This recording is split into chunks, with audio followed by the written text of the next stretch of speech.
Hello and welcome to All About Bikes, a weekly show where we talk about everything about two-wheelers, not just bikes, motorcycles, scooters, etc. You have a question regarding buying a new one or about its technology or how it is to ride. Well, we try and answer them here. And now let's start with our set of questions. Let's start with Instagram, and we've got Yash, and Yash says that can he actually upgrade to the RTR 200 4V? He currently rides an Access 125.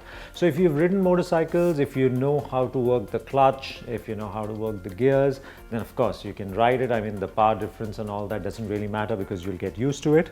You will also have a higher sense of control on the motorcycle. And if you've never ridden a motorcycle and you don't know how to work a clutch, etc., then my recommendation would be to go buy something much smaller, used, maybe an old Splendor or something. Use it for about 3-4 months, and then when you're comfortable, then upgrade to the 200. Atul is asking us if the Xtreme 160R is comfortable for a Pillion. So our answer is maybe not quite a lot. I mean, if your Pillion is small, then of course it makes sense, but if the Pillion is my size, then you're going to struggle because the seat is not very large. Push comes to shove, of course, you can put a Pillion, even my size, and ride around.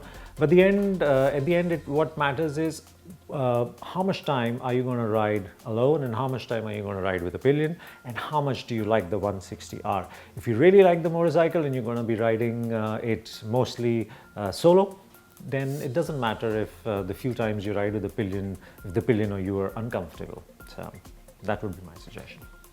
And now let's take some questions off Facebook. We've got Yash, and Yash he wants to buy the Yamaha MT-15. He is only concerned about the Pillion. He says, should he go for it given it may not be comfortable for the Pillion. So if you like the MT-15, like we answered in the previous question about the Xtreme 160R, if you like the motorcycle, if you're going to spend time riding it alone most of the time, then it doesn't matter if the Pillion is not very comfortable. And no, the Pillion is not going to be very comfortable. A larger Pillion will not be very comfortable on the MT-15, but you can get away with it. It's not like there is no rear seat to put them on. Krishna says that he's 6'3", and he's slightly well built.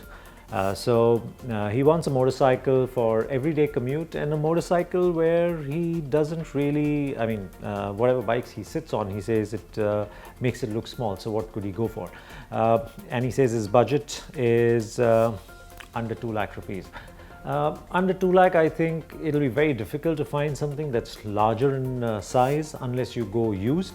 So we'd say go for a used Himalayan or go for one of the used larger, maybe a 250, something like that, maybe a used Mojo.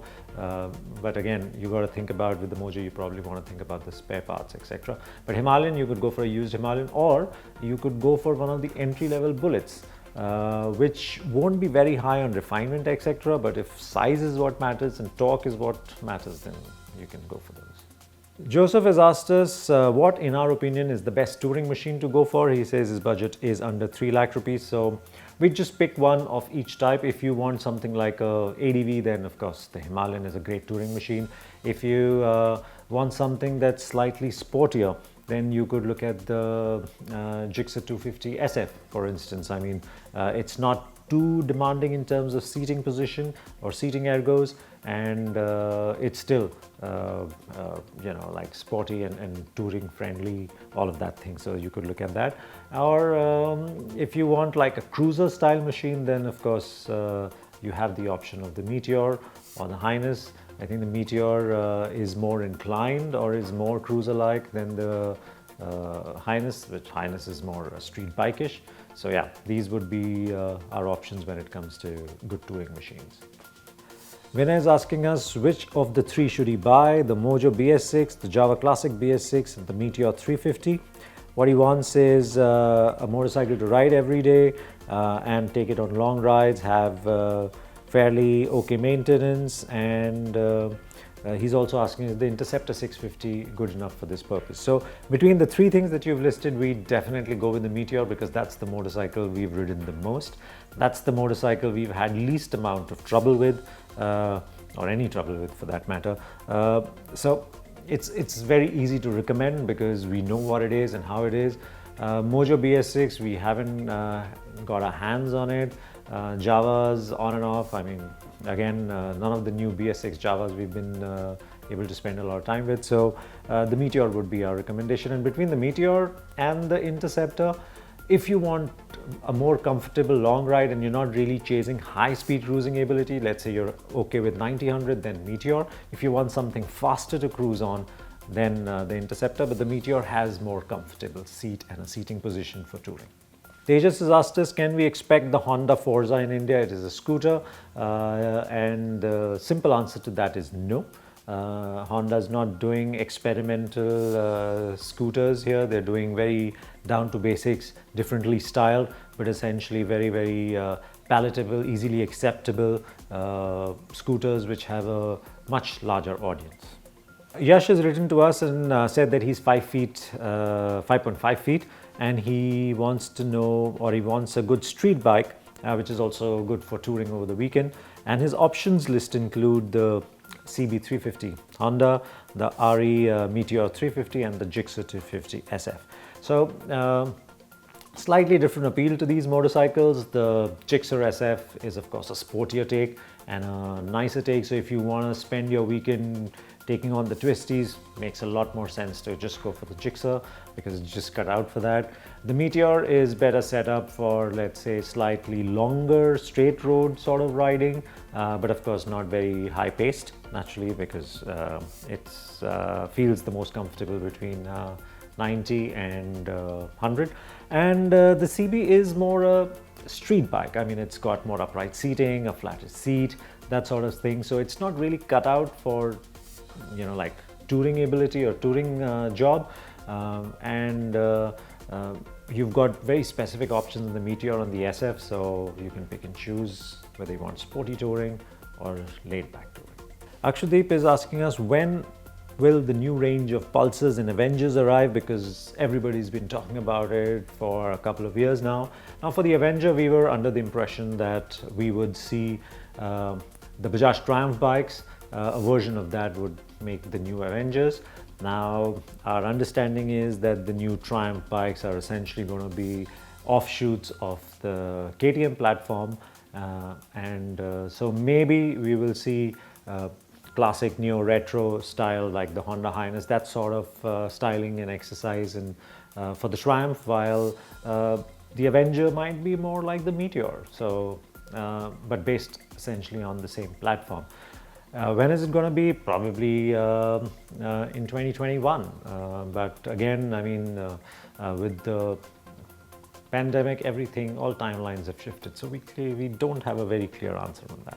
Mani is asking us, for a budget of 2 lakhs and a daily riding of 50 kilometers, does it make sense to go for the FZ25? Yes, it does. I mean, it's a comfortable motorcycle. It's a street-centric motorcycle, but it's an easy-to-ride motorcycle, so you can spend long hours in the city. I guess I'm getting it's 50, that means 25 one way, 25 one way. Yeah, I think the FZ should work absolutely fine. Ashish says that he's unable to decide between the Dominar 400 and the Meteor 350. So these are two very different motorcycles, very different approach to motorcycling. The Meteor 350 is a little more laid back, plays the torque card more than the power card. It is you know, like easier to handle at slower speed sort of thing. That's the approach, that it's an easy to ride motorcycle. The Dominar 400 is more like a park cruiser, so it's more about performance and it's more about handling and high speed handling. So that's the sort of difference. And the Dominar's weight bias is also something that doesn't make it very comfortable to ride in the city, while the Meteor is more like central biased in that sense. So it depends on what you want. Like we've told you the different characteristics of these motorcycles, and then you got to choose which is what you're going for. Harry says that, could you help me choose between the Highness 350 and the 310R? He says that he understands these are from different segments and have different characteristics. He's 5'7", his dad is 5'6", both of them will ride the motorcycle, and currently they have a Pulsar 150 and the FZ16. What he's worried about is the heating issue in traffic and long-term reliability with the BMW. So long-term reliability with the BMW should not be an issue, because it's essentially the same TVS 310 engine, and platform. We've also, for instance, heating issues is not something that we've experienced on the older bikes, the previous ones, and I don't think that should matter even now. And yeah, so given your height for you and your dad, I think both the Highness and the BMW are approachable. The basic difference between the two is that with the Highness, you're not really chasing a lot of really quick filtering in traffic. You're not really chasing nice windy roads, that sort of like spirited sporty riding, wheelies, etc. So that's not what you're chasing with the Highness, and that's what the BMW is. So if you want a commuter motorcycle that's slightly big, looks nice, is modern, then take the Highness. If you're looking for something a lot sportier and with, of course, more power, then of course the BMW makes more sense. And now let's take some questions of Twitter. First, we've got Shakti, and Shakti says, is XPulse good enough to do a drag even with the Apache 180? I'm sorry about that, but we don't really do drag races, and it's I guess the best way to find that out is for you to find a closed road, get both the bikes and get them to drag. We haven't done it, so we can't really answer that question. He further asks that whether the Hornet 2.0 is Peppy or MT15. So we'd say the Hornet is peppier, at least in the initial, than the MT15. Kostav has asked us whether he should go for the CT 110. He's looking for a motorcycle that he will ride up to 150 and 200 kilometers a day. That's a lot of riding, my God. And he says that his back, there's an issue. Now, if you ride so much every day, your back is bound to have a problem, I think. More than the motorcycle, you need to work on your seating posture, maybe get some help around for your back, those kind of things, and that should help, because CT otherwise, it's a more upright motorcycle, and you can keep shifting on the seat to release some sort of tension and pressure in your back. But I think you should get medical help because it's a lot of riding and you need to understand the right posture to avoid that. And now let's take some questions that we've gotten on our video that we did last week. And first up, we've got Yashwant, and Yashwant says, why is that Bajaj motorcycles have poor resale and are less reliable? So let's take the resale bit first. They have poor resale because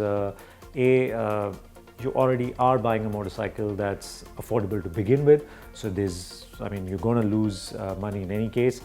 Secondly, Bajaj has been in this habit of discontinuing models constantly, and that of course affects the resale value of the motorcycle, because people don't really want to go and buy a motorcycle that's only been on the shelf for a few years, few months, instead of a long running thing, and naturally so your resale suffers.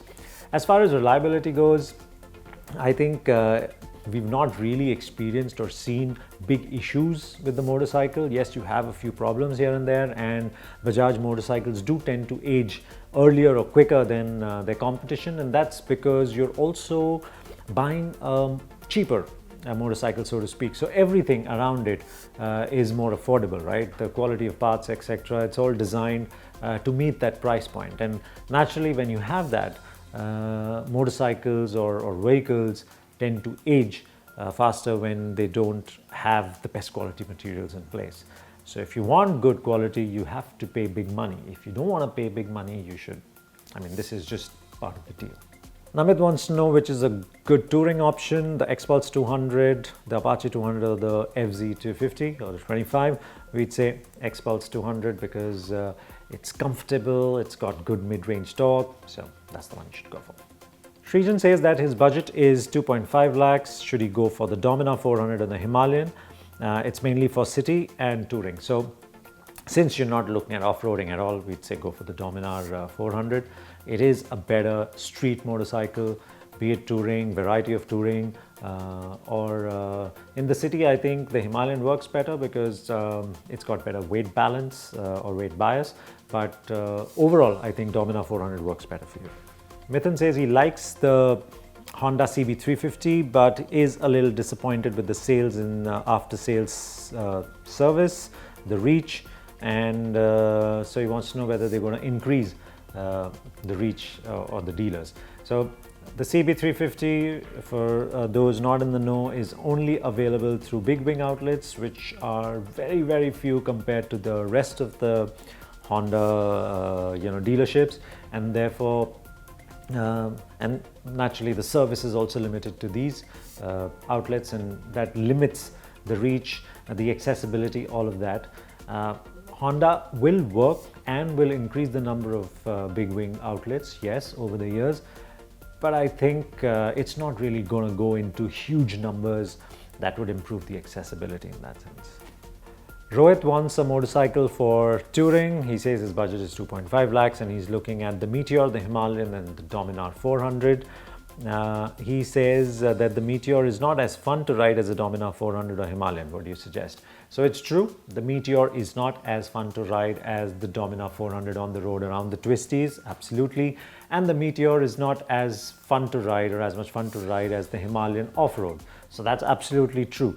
Now depends on what you want. If you want a motorcycle, and I mean you're going to be touring mostly on nicely paved roads, winding roads, then go for the Dominar 400. If you're going to be taking on roads less traveled, then of course the Himalayan makes more sense. Ajay says, what kind of bikes can we expect from Royal Enfield given that they are planning to launch 28 new bikes in the next 7 years, one in every quarter? So I don't know what these 28 new bikes will be, but I can take a guess, and that's what I'm going to tell you. So we're going to see versions of the Interceptor platform. We've already seen spy shots of the Cruiser based on that. We will probably see one more body type or bike style type based on that platform. So that's there. We will of course see a full revision of the existing portfolio with the new 350cc engine. For the Classic, for the Bullet, for the whatever else is there in the range. And we will also see the introduction of some new nameplates, again based on the same 350cc platform. We could also see some changes in the Himalayan. So of course, I mean the time period of 7 years is a very, very long time period. So, but these are the things that I feel we will see. And then of course, there might be something bigger, something smaller, who knows. Mukesh says that he's confused between the Meteor and the Dominar 400. I think this is probably one of the most asked questions this week. And he says he's already using the Thunderbird 350. So which one to go for? Like we've said, if you are going to be using a motorcycle essentially for touring, and you're going to be touring mainly on nicely surfaced winding roads, fast roads, the Dominar 400 makes a lot of sense. If you're going to be using the motorcycle mainly in the city and then you're going to have some sort of touring over weekends or otherwise where you're not really looking to shrink the time between cities and you're okay doing 80, 90, 100 kilometers per hour touring, then the Meteor is a better option. It is the more comfortable option. It is the more relaxed option. It is a motorcycle you can spend more long hours in, I mean longer hours on, not so much cover more miles, but definitely spend longer hours on the bike. Dilip has asked us, why isn't Hero putting its hand on the Charisma engine? Why aren't we seeing a new Charisma? It was a big hit for Hero and it is a Hero bike for Hero. Absolutely true, and Hero tried its hand on the new Charisma, which we all know, which was a rubbish product, and I'm sure Hero doesn't want to make that mistake, not with the new line of products that they're doing, motorcycle and scooters. They're doing a good job with that, and I'm sure they're working on the new Charisma, and it would probably come out and it'll set new benchmarks. So they have to work on that, they have to get that right, they have to have a product that again is the Hero for Hero, and so I think that's what's taking time. Shyam wants us to do a comparison between the Duke 390 and the G310R. He says it would be awesome because the G310R is an amazing bike and is both comfortable and powerful, and the Duke 390 is better in terms of real world performance, but the seat height and the ground clearance is a huge turnoff according to him. So clearly you've answered your question there. And you're absolutely right on that. The G310R is a nicer motorcycle, easier motorcycle to ride, especially in the city. It's supremely flickable. It's very alive, very feedback rich, lots of torque, mid and low and mid range. So yeah, very, very nice motorcycle, easy to live with, like we said. The Dominar, of course, sorry, not the Dominar, the Duke 390, of course, is a performance-packed motorcycle. I mean, you want to buy it you want to ride it because you like that sort of feel from the motorcycle where you have to ring it. So that's the thing, that's the difference, like you pointed out. And so you've not really said which one we should recommend. So yeah, I think that's that. Weber has asked us which one should he go for, the 310GS or the 250 ADV. We haven't ridden the 250 ADV, but the G310GS is a lovely motorcycle. We've used it extensively, not the BS6 version, but the older one, and the newer one's nicer than the older one. So that's an easy recommend.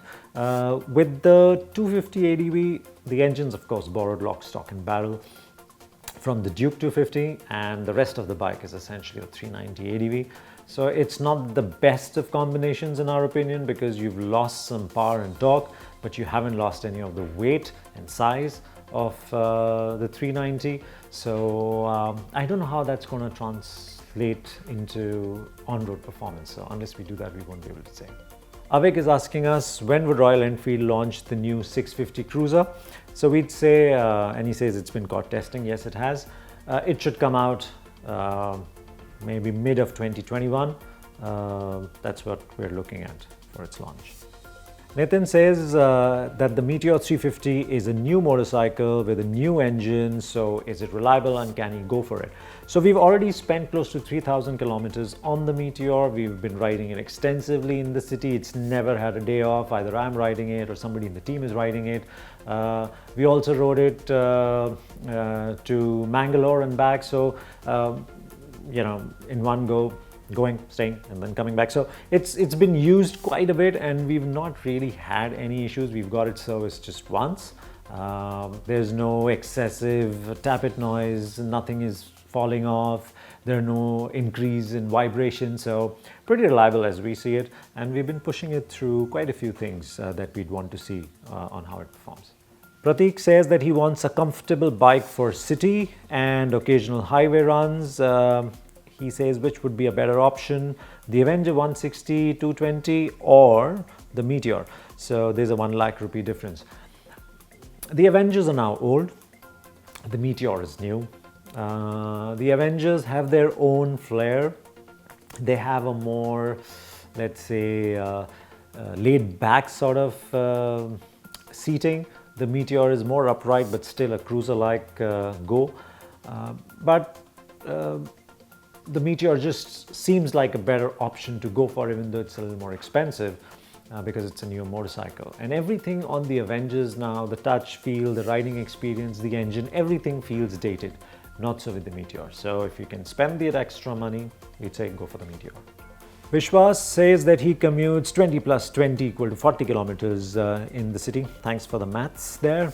And per week he does 130 plus 130, which is 260 kilometers. Thanks again.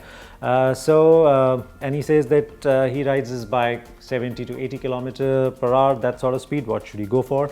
It's the motorcycle that we've been recommending left, right and center because we're very happy with that motorcycle, is the Hero Xtreme 160R. Since you're going to ride, like you say, essentially in the city, and then you're going to do some amount of highway, and your speeds are under 80. Did I get that right? Yeah. So the Xtreme 160R just is a nice motorcycle to do that because it's refined, it's peppy, it's got the nice torque spread, it's got light controls, and it's comfortable, if I hadn't said that already. So yeah, the Xtreme 160R is what you should go for.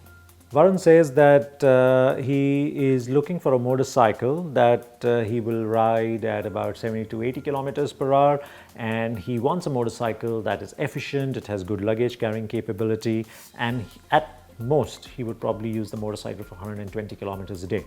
His options are, or he says the ones that he selected, the Shine, the Honda Shine SP125 and the XPulse.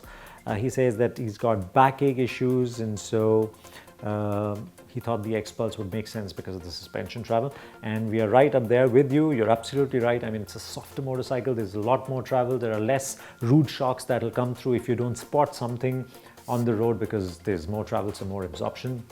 And the motorcycle rides pretty flat. So yeah, I mean, there is a price difference between the two, but XPulse would make more sense. And that's a wrap on All About Bikes. Thank you so much for watching. Do comment and share and subscribe and let us know how we did this week. Thank you for watching.